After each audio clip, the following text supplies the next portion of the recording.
Si Lynette. Umalis na kagabi pa. Buo na ang loob nun. Huwag mo na siyang guluhin.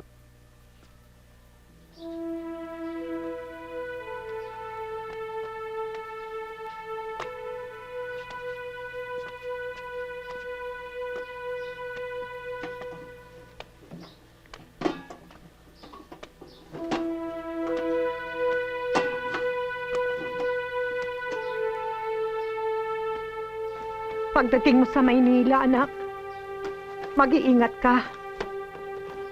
Maraming mga balitang dumarating na hindi maganda. Ayoko may mangyari sa'yo, Lynette. Huwag mo na po akong alalahanin, Nay. Malaki na po ako.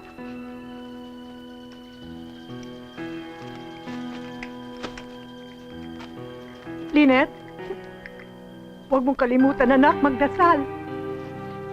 Eto, dadalhin mo ito.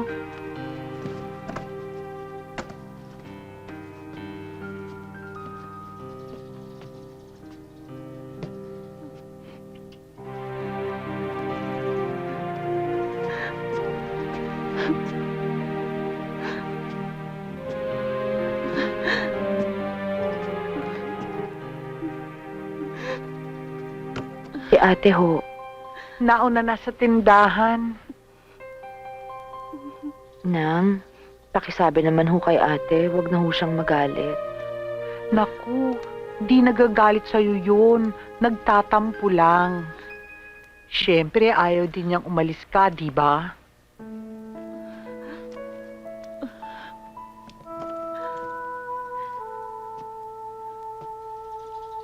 Chang? Paano niyan, Lynette? Mamimiss kita. B, malulungkot ako. C, all of the above. Chang, di ho. Magiging masaya kayo para sa akin.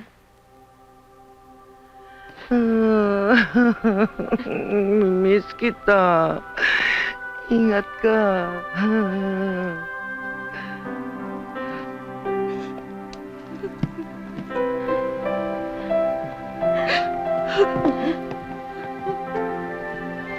Roy, pinapasok ng tubig yung bangka!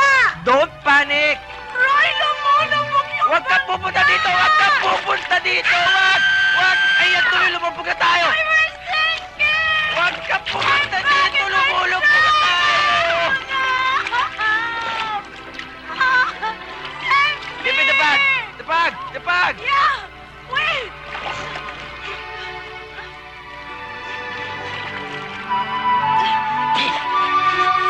Ka talaga!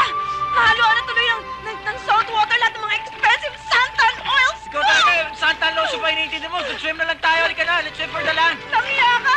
Wala pa naman akong fins! How can I swim? Don't panic. Kaya ba nagsiswim ka? Pinupulikat na ako! Pinupuli ka. Kaya kala ko ba swimmer ka? Bakit wala bang swimmer na hindi pinupulikat? Ikaw kasi, dinamay-damay mo pa ako dito.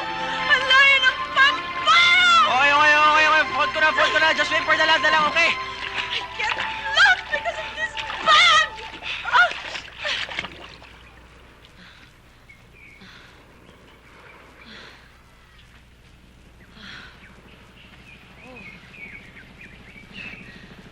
Wala yatang ibang tao rito eh. Ninuno yata, wala dito eh. Ayun! Hoy! Dali, dali, dali, dali! Mama! Mama! Saklolo! Saklolo! Mama! Dito! Dito! Dito! Dito! Mama!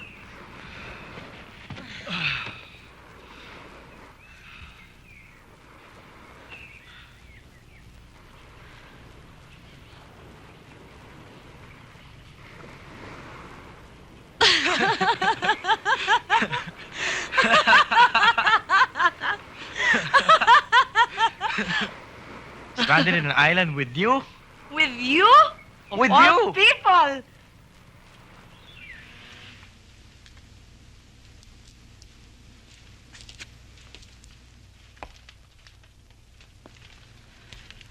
Paano napunta sa mag-amang Torres ang hasyenda namin sa Batangas? Shortly after you left, inatake sa puso ang papa mo. Nakaligtas siya. But he needed to rest. Kaya't ipinagkatiwala niya kay Ronald ang pamamahala ng Noche Enterprises. Well, and you know your brother, talagang wala siyang business sense. At dahilan sa kanyang mismanagement, maraming mga transaksyоnes ang mga nalugi hanggang sa unti-unting bumagsak ang Noche Enterprises. And that's the time when he turned to the hacienda. At pati na nga yung mga share ni Venerando Torres ay nautang niya. Anong karapatan ni Mang Vener na magkaroon ng share sa Hacienda Noche? Well, your father made him his industrial partner. Ano? Bakit? Dahilan siguro sa mahusay mamahala ng hacienda ang magamang Torres. Lalo na yan si Edwin. Kilala mo si Edwin, hindi ba? Magaling na bata yan si Edwin. Napakagaling. Palibas ay matalino. He graduated with the highest honors. That's not enough para gawin silang kasosyo. To think na pinag-aral lang siya ng papa. Ira, matagal nang pinutol ng kapatid mo ang scholarship ni Edwin. At ang lahat ng kanyang tinatamasa ngayon ay bunga ng kanyang sariling pagsisikap. You mean, attorney, talagang wala na kaming pag-asang mabawi ang hacienda? It's all there in black and white.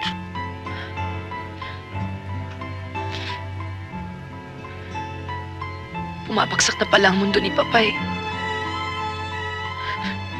Wala akong kalam-alam. Sorry.